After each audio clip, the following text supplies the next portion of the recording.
Over the past few weeks, I've been doing a lot of research on battery relocations. And now that I have 2 successful battery relocations done, I think I finally have it all figured out. In this video, we're going to answer some of the most debated topics on battery relocations, like fuse size, wire size, and grounding strategy. Let's get into it.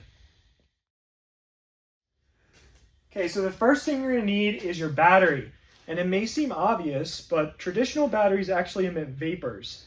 So if you want to run a traditional battery such as this one, you're going to have to drill a hole in your trunk for proper ventilation.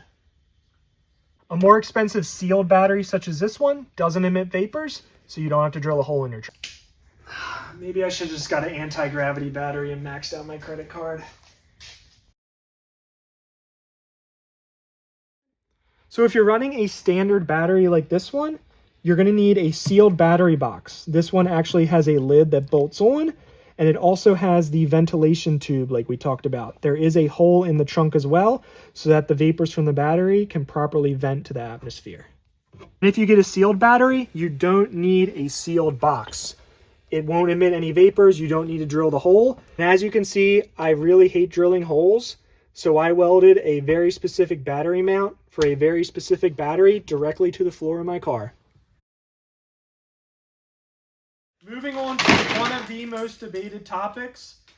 Now, a fuse is required because if your power wire gets damaged in any way, your car has a very high chance of catching on fire from the wire grounding.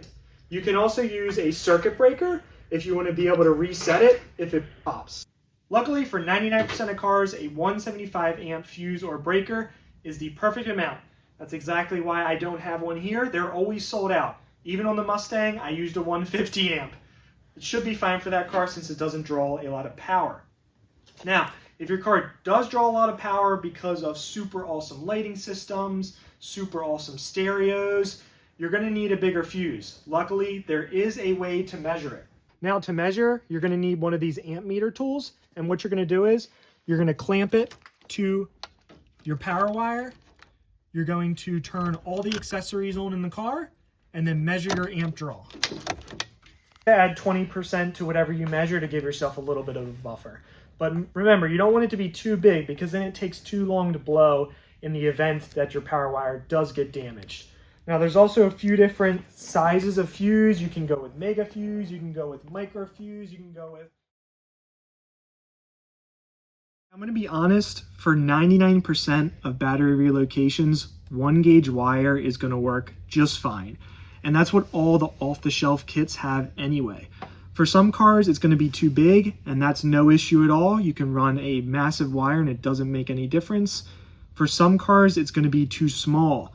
And to be honest, a lot of people do battery relocations with 1 gauge wire, and although it's technically too small and they're experiencing a little bit of voltage drop and their car starts a little slower, they don't even notice because they've never measured it. And that's just the reality of a lot of battery relocations. Now, how do you know if your wire size is too small? Well, it all depends on one component, and that component is your starter. Your starter is what is going to draw the most amperage in your system, and so you have to size your wire based on that. Luckily, it's super easy to measure, and I'm going to show you how with a special tool. Okay, so if you have like a bigger engine, like a V10 or even a high compression V8, you're definitely going to want to measure because your starter is going to need a lot more amps to start that engine. This is a DC amp meter. Be careful, you do have to get a DC one that can measure amperage. The AC ones are a lot cheaper. Unfortunately, we need DC for this. So what we're going to do is we set it to DC volts,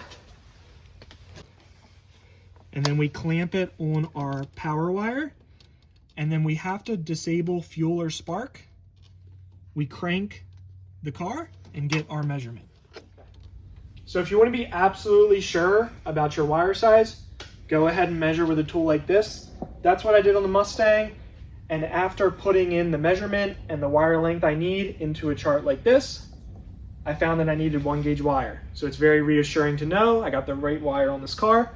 On the Civic, I went ahead and got the off-the-shelf Summit kit. It included the 1 gauge wire and it worked great. So the last and possibly most highly debated topic is grounding strategy. And the reason I say this is the most highly debated one is because when I was researching for this video on the internet forums, People suggest some of the most insane things. We're talking 5 grounds all over the car. Anything you can think of, people are suggesting. But it really boils down to 2 main strategies. You have 1 ground in the trunk, or you have the trunk ground and an additional ground that runs from the back to the front of the car and grounds directly to the engine block. So on both my cars, I actually have the second approach. I have a ground in the trunk connecting to the trunk floor, and I have a second ground that runs from the battery all the way up to the engine block of the car. So on the Civic, I actually started out with just the ground wire to the trunk floor. My tuner actually noticed a lot of inconsistent battery voltage on the car, and I couldn't resolve the issue until I ran the ground wire from the negative terminal of the battery all the way up to the engine block. Ever since I did that, my battery voltage has been perfect on this car, and that's why when I did the Mustang, I just went ahead and did the exact same thing. So you can definitely save a lot of money by just having the single ground to the trunk floor, but if you don't want to risk your tuner getting very frustrated with you on tuning day, I would say go ahead and run the extra wire. That's what happened to me. The topic I want to talk about is terminals. It's not really highly debated, but it is important that you know what terminals to buy. This is an open-ended terminal, how the wire sticks out a little bit. I prefer to buy these higher end closed ones because I just think they look a lot better and they prevent any moisture from getting in there. So basically what you need to do is you need to cut the insulation off your wire. You slide one of these on, and then you need a high quality crimping tool to actually crimp these. This is a very cheap manual crimping tool, and this is a slightly more expensive hydraulic tool. I highly recommend this. This is still a very affordable tool off Amazon, and it'll make your life a lot easier. This one, the crimps don't look as good, and it's very awkward to get in spaces and actually do this if you need to get in your engine bay or something. Oh my God, this thing is so annoying. Maybe that's, yeah.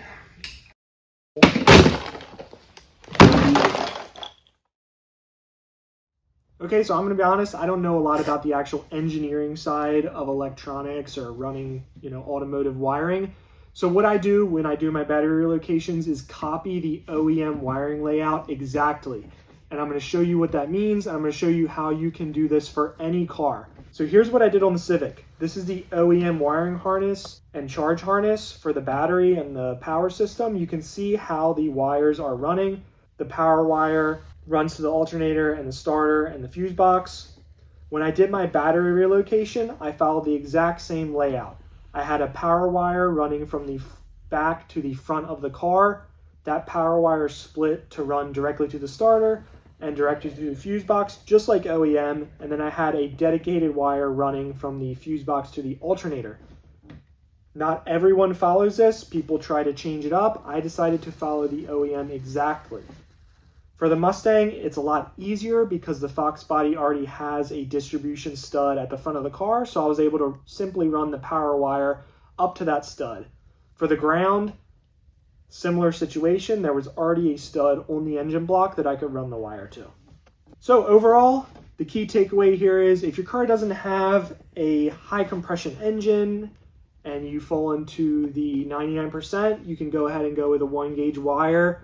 If you really want to know what wire size to run, you can go ahead and measure. A 175 amp fuse is the sweet spot. And for running the wires, as long as you copy your OEM wiring exact, you won't have any issues. So I'll see you guys in the next video.